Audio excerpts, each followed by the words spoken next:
saya mau bagi sedikit sebelum kita mulai, tapi tolong catat ya. Catat betul-betul. Ini rahasia di antara kita. Bapak Ibu sekalian, rahmat itu di Quran dan juga dalam hadis setidaknya punya 3 makna utama. Ada 3 makna. 1. Solusi dari berbagai macam persoalan hidup. Saya ulang, solusi dari berbagai macam persoalan hidup.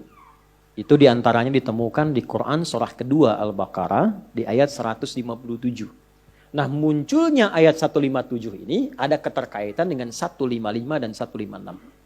Persoalannya di 155, sabarnya 156, solusinya 157.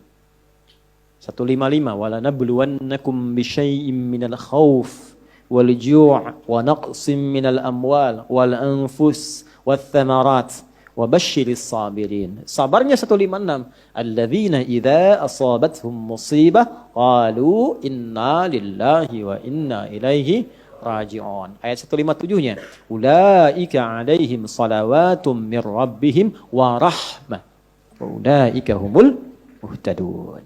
Itu ya. Baik. Rahmat yang pertama, solusi dari berbagai macam persoalan kehidupan. Baik kegelisahan. Jangan dikira yang hadir di sini tenang semua. Ini walaupun wajahnya kelihatan senyum-senyum, hatinya ada yang gundah. Ada yang baru ditolak saat mau lamaran, mungkin kan? Lamar kerja maksudnya. Ya? Ada yang mungkin sedang kesulitan di rumah tangga, pengen dapat ketenangan, khauf. Gak bisa dihindari. Tadi aja kan udah lihat-lihat jam nih, Ustaz datang enggak gitu kan? Padahal saya secepat mungkin bisa ke sini tuh. Ya enggak singgah di rumah, cuman ke kantor ganti pakaian langsung ke sini. Hampir enggak tidur saya semalam itu. Alhamdulillah. Ya, tapi kan yang khawatir Anda. Wal ju' kan ada yang lapar. Awal-awal dari subuh ke sini sarapan aja belum kan? Lihat-lihat yang jualan enggak depan kan? Itu gak apa-apa. Wa naqsim minal amwal. Ada yang mungkin baru kena musibah di kantor. Proyek misalnya, ada yang gak lulus. Ada utang belum dilunasi, cicilan masih nyari solusi. Ada yang demikian. Wal anfus, ada yang sakit, mungkin kerabatnya datang supaya cari wasilah. Allah kabulkan doanya. Ada yang ngejar ustadz supaya minta didoakan. Ada. Wath thamarat. Itu kalau buka mushaf diartikan buah-buahan. Itu sebetulnya bahasa kiasan, cara bacanya, memahaminya dengan balaghah. Kalau baca terjemah nanti kurang nyambung. Kalau buah-buahan berarti yang diuji cuma tukang buah. Tukang sayur tidak. Ya. Itu cara bacanya pakai ilmu balaghah, pakai majaz. Maksudnya apa? Kalau buah itu kan didapatkan, dipanen saat mulai pertama kali merawat benih kan? Nanam, dijaga dari hama. Tiba-tiba besoknya mau dipanen, malam-malam diambil orang. Antum yang ikut tender, kualifikasi antum yang jelas. Tapi pengumuman orang lain yang ngambil. Itu maksudnya. Ada orang-orang yang kehilangan sesuatu setelah dia berusaha keras mendapatinya. Harusnya dia, kok yang dapat orang. Saya mau tanya pada Anda. Biasanya kalau situasi begitu pelariannya kemana? Tuh. Ya, cari yang paling kuat kan doa itu kan yang bisa memberi solusi kan. Doa itu kan minta.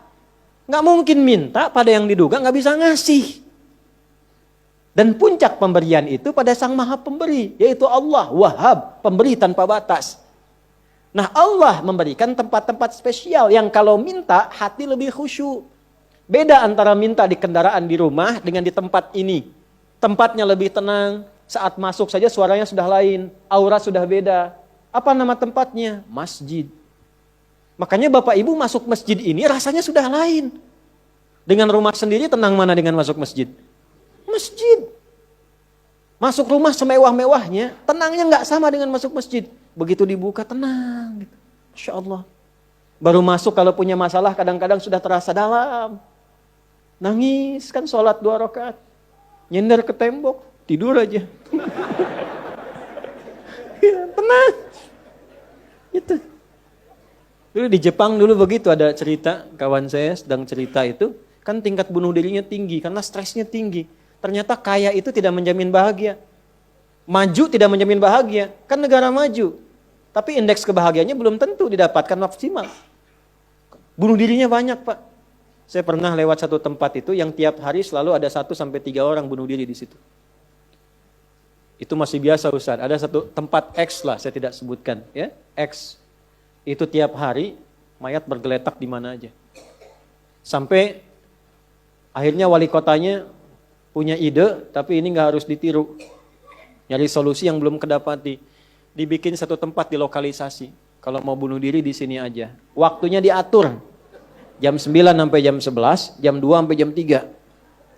Kalau lewat situ datang, tunda besok.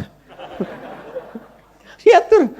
Ya. Ini kisah nyata, satu kali ada orang kemudian pengen datang ke situ ketemu sama orang Islam. Mau kemana Pak? Bahasa kita lah, bunuh diri katanya.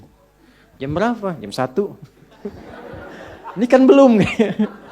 Belum. Ikut saya aja dulu. Takut terlambat nih. Bener. Takut terlambat. Nanti kalau Anda merasa rugi, saya ganti apapun itu. Akhirnya ikut. Begitu ikut dibawa ke masjid, ya Allah. Dibawa ke masjid. Itu cuma duduk tunggu di luar, sedang ada pengajian. Duduk, begitu masuk, duduk ketiduran.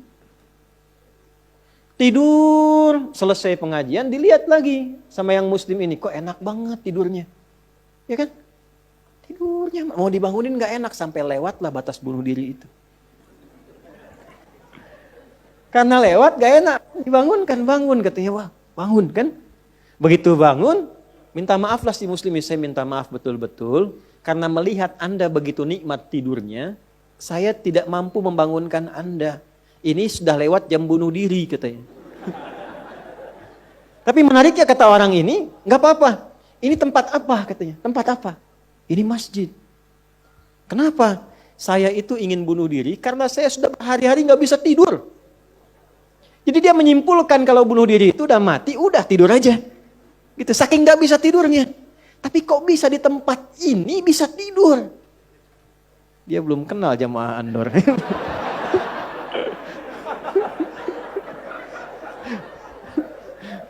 Tidur.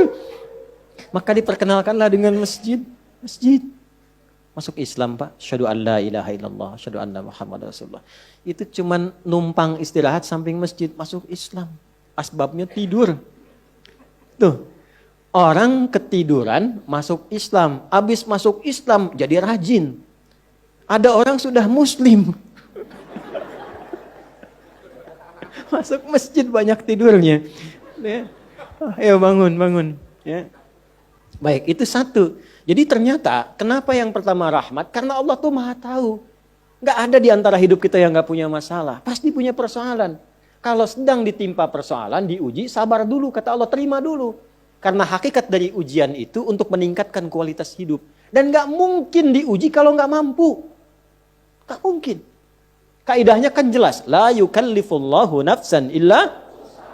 Jadi kalau ada ibu sedang diuji masalah sekarang begitu berat. Memang yang mampu cuma ibu, Bu. Saya gak mampu.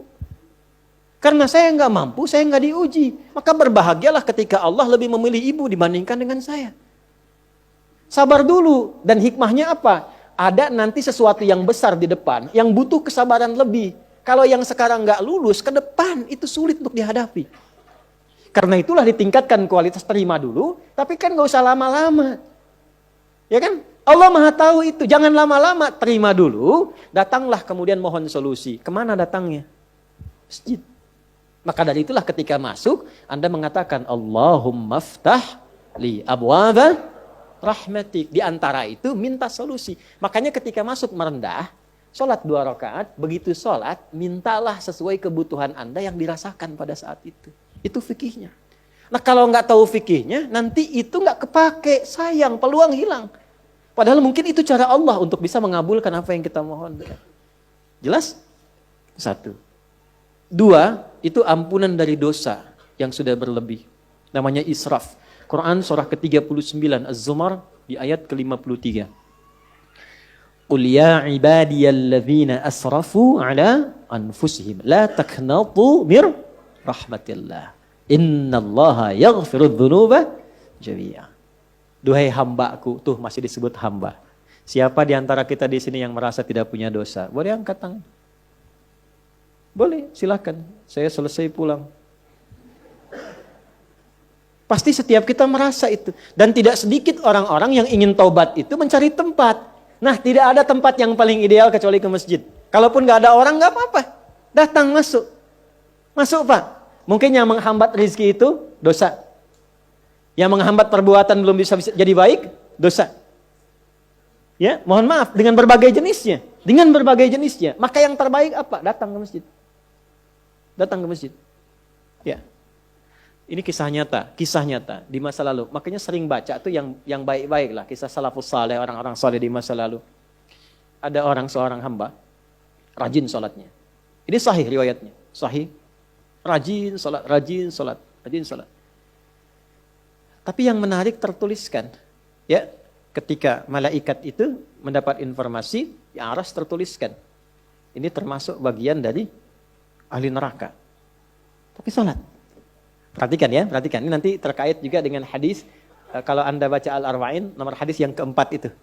Ya, terkait dengan bab takdir. Bagaimana kemudian ikhtiar seorang hamba itu, ya, menjadikan ia berubah dari salah menjadi soleh. Dan sangat dicintai oleh Allah. Oke? Maka apa yang terjadi? Bapak Ibu sekalian, tiba kemudian, si malaikat itu, ini kisah sahih yang sampai, lalu menyampaikan, kasihan pada orang ini, kok kelihatannya ibadah tapi tertulis ahli neraka. Maka disampaikan dengan cara yang Allahu a'lam, apakah menyamar atau bagaimana, tuliskan. Kamu kok terus-terusan sholat? Padahal belum tentu baik di mata Allah. Belum tentu menjadi bagian ahli surga. Perhatikan jawabannya. Tujuan saya sholat ini bukan karena surga atau neraka. Tujuan sholat ini bukan karena saya dipandang baik atau buruk. Tapi tujuan sholat ini saya ingin mengagungkan Allah Subhanahu wa ta'ala. Perhatikan. Dan nanti ini menjadi cara bagi seseorang yang ingin bertobat. Jadi kalau ingin bertobat, tobatnya ingin benar, carilah perhatian Allah. Yang penting ridha Allah. Terus saja tobat. Tobat sampai merasakan kenikmatan tersambung dengan Allah. Itu maksudnya. Jadi begitu keluar kalimat itu yang mengguncang arsy. Itu yang dijadikan oleh Allah pelajaran. Bahkan pada alam malaikat untuk mengenal bagaimana rahmat Allah itu diberikan. Mudah bagi Allah membuka, merubah, memutar, mudah. Tapi Allah ingin memberikan pelajaran, bahkan di alam malaikat, bagaimana kasih Allah diberikan. Begitu kalimat itu muncul, apa yang terjadi? Maka berubahlah di arsy namanya menjadi ahli surga. Ini riwayat sahih. Berubah menjadi apa? Ahli surga. Padahal Allah tuh maha mengetahui, gampang aja tinggal dirubah, ahli surga tidak. Tapi Allah ingin memberikan informasi, bahkan di alam langit kepada para malaikat, betapa tingginya rahmat Allah memberi kesempatan pada setiap hambanya untuk kembali kepada Allah dalam kebaikan. Dan itu disebut hamba. Disebut hamba. Karena itu Allah begitu mencintai ketika ada pelaku maksiat, dia pengen taubat, itu begitu dicintai. Dan statusnya naik lebih tinggi. Ini yang menyebabkan ayat ini turun. Qul ya ibadiyalladzina asrafu ala anfusihim. Ini yang menyebabkan itu menunjukkan rahmat Allah. Hai hambaku, betapa besar pun kau pernah berbuat dosa, sepanjang masih hidup belum tiba ajalmu, jangan pernah putus asa untuk mendapatkan rahmatku. Pakai rahmat. Rahmat di sini mencakup rahman dan rahimnya Allah Subhanahu wa taala. Karena itu kalau Anda pernah berbuat salah, kita, jangan malu untuk kembali. Kalaupun malu dilihat orang, Allah menyiapkan tempat yang tidak semua orang bisa ke situ. Datang ke masjid. Mohon, minta salat 2 rakaat. Minta kebaikan kepada Allah sampai hati mendapatkan ketenangan. Jelas di sini? Baik. Dan yang ketiga, ini yang paling juga banyak dimohonkan, ya. 1, solusi. Yang kedua apa? Ampunan dari dosa yang begitu melimpah, ya. Dan yang ketiga, rahmat yang ketiga, kasih sayang yang memudahkan jalan-jalan kehidupan. Dunia sampai akhirat. Yang ketiga. Semua kita pasti ingin mendapatkan kemudahan, kenyamanan. Bukan cuma dunia, sampai dengan akhirat. Kasih Allah yang memberikan kemudahan dunia disebut dengan Rahman. Kasih Allah yang memberikan kelapangan akhirat disebut dengan Rahim. Itu kita baca setiap hari. Bismillahirrahmanirrahim. Maka ketika masuk ke dalam masjid, mohonlah kepada Allah 1 dari 3 kemuliaan ini. Kalau ustadznya belum datang, itu manfaat besar. Boleh jadi banyak permohonan, ayo lekatkan di situ, optimalkan. Dan di situ mungkin peluang terbesar untuk mendapatkan apa yang kita inginkan. Jadi, begitu Bapak Ibu mendapatkan 1 dari 3 itu, keutamaan bukan? Keutamaan bukan? Hah? Istimewa tidak? Dalam bahasa Arab, sesuatu yang istimewa, sesuatu yang utama disebut fadlun namanya. Makanya Sulaiman alaihissalam ketika dipuji, karena hebatnya, istimewanya, bisa menaklukkan awan. Ya kan? Sebelum Songgoku dan Songgohan dengan awan kintonnya itu, yang fiksi. Nabi Sulaiman tuh betul-betul nyata. Tapi ketika dipuji apa yang beliau katakan? Hadza min fadli Rabbi. Fadlun. Itulah sebabnya, kalau bisa jangan dulu keluar. Sampai merasakan rahmat Allah ada dalam diri kita. Begitu keluar, Anda keluar dengan kaki kiri dengan mengatakan, Allahumma inni as'aluka min fadli. Ya Allah, saya ke masjid seperti apa yang kau perintahkan, saya datang. Saya memohon seperti apa yang kau tunjukkan lewat Rasulmu, saya lakukan. Ya Allah, engkau minta ini, saya kerjakan. Engkau minta berdoa, saya doa. Kau minta alirkan air mata, aku alirkan. Maka mohon ya Allah, jangan biarkan aku keluar dari rumahmu ini, kecuali engkau kabulkan apa yang aku mohonkan, sesuai dengan janji yang engkau tetapkan sebagai kemuliaan darimu. Ya Allah, saya mohon kemuliaan darimu. Itu rahasianya, itulah doa. Nah, jadi kalau mau doa itu, jangan sekedar dibaca. Baca bagus, menjadi ibadah. Tapi yang paling penting, tahu isinya. Sehingga itu bisa merubah diri kita jadi lebih baik. Makanya beda rasanya. Antum kalau tahu makna segitu aja, itu Masya Allah dalam sekali. Keluar dari sini sudah beda rasanya.